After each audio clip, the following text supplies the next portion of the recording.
Assalamualaikum warahmatullahi wabarakatuh. Perkenalkan, nama saya Ayu Amanda Muiz, NPM 09180419 semester 6 kelas A, Prodi Administrasi Publik Fakultas Ilmu Sosial dan Ilmu Politik Universitas Muhammadiyah Sidenren Repang.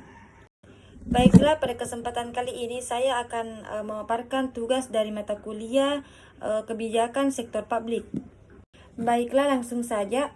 Kebijakan adalah rangkaian konsep dan asas yang menjadi pedoman dan dasar rencana dalam pelaksanaan suatu pekerjaan, kepemimpinan, dan cara bertindak.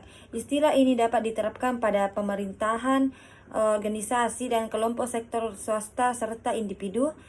Kebijakan berbeda dengan peraturan dan hukum.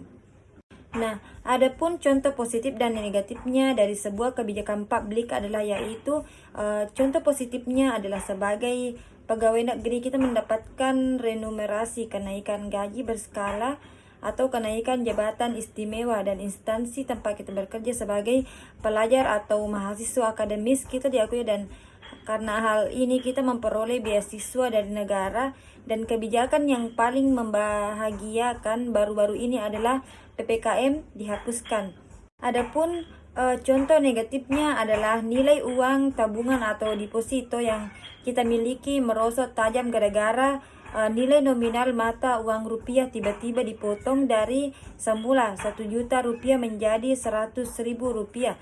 Kita harus mengeluarkan uang lebih banyak karena ongkos transportasi umum tiba-tiba naik, harga minyak tiba-tiba naik, pemadaman listrik makin sering dilakukan secara bergilir, barang-barang konsumsi tertentu dari produk-produk asing membanjiri pasar domestik, menggusur produk-produk lokal.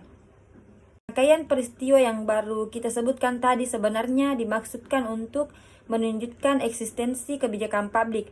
Pada kebanyakan kasus atau peristiwa yang berlangsung di sekitar kita itu bukanlah sesuatu yang sepenuhnya terjadi secara resmi, secara alami, sebagai sesuatu yang sengaja kita hadirkan di tengah kita atas kemauan kita sendiri, atau sebagai sesuatu yang terjadi karena proses perkembangan sosial yang biasa.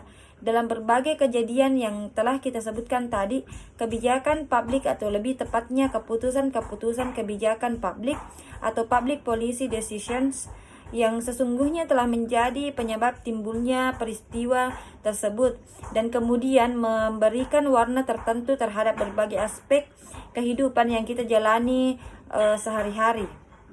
Nah, selanjutnya kita melangkah ke 3 alasan kita harus paham dan peduli dengan kebijakan publik, yaitu 1. Kebijakan publik mempengaruhi kehidupan kita sehari-hari. 2.